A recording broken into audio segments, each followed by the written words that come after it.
கடைசியில் இந்த வாண்டு பயிலோட நிலைமையை பாருங்கள் நண்பர்களே. 100 நாள் வீடியோ அப்லோடிங் சேலஞ்சில் இன்றைக்கி டே 20. கடந்த 10 காணொலிகளும் நான் சொல்லியிருப்பேன் என் தம்பிக்கார பயபிள்ளைக்கு உடம்பு சரியில்லைன்னு. இன்றைக்கி அது கொஞ்சம் ஹை லெவலில் போயிடுச்சு. வீடியோ முழுசாக பாருங்கள் நண்பர்களே. காலையில் எழுந்திரிச்சோன்னே கடைக்கு ஒரு ஜூட்டை விட்டுட்டு வந்தேன். மீன் நண்பர்கள்லாம் நலமாக இருக்காங்களான்னு பார்த்துட்டு இருந்தேன். நலமாக தான் இருக்காங்க. வீட்டுக்கு வரும்போது கடையிலேருந்து இந்த குட்டி குட்டி டப்பாலாம் பொறிக்கிட்டு வந்தேன். நம்ம கந்தசாமி புது புது இலைகள்லாம் விட்றான். அவன்கிட்ட சில இலைகளை பிச்சு இவங்களுக்கு குட்டியாக வைக்கலாம்னு நினச்சேன். போகிற போக்க பார்த்தா நம்ம கந்தசாமி இன்னும் கொஞ்சம் நாள் நம்ம ஹீட்டே தாண்டிடும் போல. வீட்டுக்குள்ளே ஒரு அட்டைப்பட்டி சும்மா இருக்குன்னு கொஞ்சம் நாளைக்கு முன்னாடி சின்சானை வரைஞ்சி ஒட்ட வச்சிருந்தேன். நல்லா தான் இருந்தான். அப்புறம் பிஞ்சு போயிட்டான். அவனை இன்னைக்கு ஒட்ட வச்சேன். அப்புறம் இந்த பயப்பிள்ளைய மதியானம் போல் ஹாஸ்பிட்டல் கூட்டு போனேன். ஓஆர்எஸ்லாம் குடிச்சு நல்லா தான் இருந்தான். அதுக்கப்புறம் ரொம்ப பசிக்குது பிரியாணி வேணும்னு கேட்டான் அவனே. அதனால நேராக போயிட்டு நல்லா உண்டை கட்டணும் நண்பர்களே.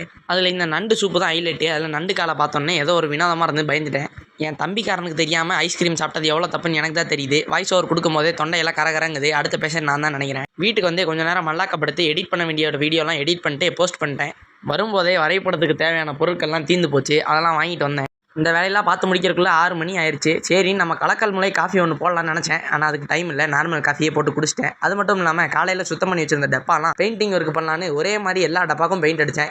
எல்லா வேலையும் முடிக்கிறக்கே நைட்டு ஒரு 9:30 மணி ஆயிடுச்சு. இவனுக்கும் காய்ச்சல் சிவியர் ஆயிடுச்சு. சரின்னு டாக்டர் கிட்ட போன நண்பர்களே அட்மிட் பண்ணுங்க தம்பின்ட்டாங்க. உள்ளேருந்து என்ன காப்பாற்றுங்கன்னு ஒரு சத்தம் கேட்டோன்னே போய் பார்த்தா பாவம் பயவுள்ளையே ஊசி போட்டு படுக்க வச்சிட்டாங்க கம்முன்னு. அப்படியே நைட்டு உணவு சாப்பிட மறந்துட்டேன் நண்பர்களே. ஒரு 11:40 அளவில் நானும் எங்கள் தந்தையாரும் உணவு தேடி அலைஞ்சிட்டு இருந்தோம். ஒரு கார்னரில் காளாந்தோசை கடை ஒன்று மாட்டுச்சு. சாப்பிட்டு நைட் ஹாஸ்பிட்டலே உட்காந்து எடிட் பண்ணிருந்தேன் நண்பர்களே. நைட்டு தூங்கும்போது மணி 2. அப்புறம் டே 21 சந்திப்போம். இன்ஸ்டாகிராமத்தில் பார்க்குற எல்லா நண்பர்களும் ஃபாலோ பண்ணிடுங்க. யூடியூப்பில் பார்க்குற எல்லாரும் சர்ப்ரைஸை போட்டுருங்கப்பா.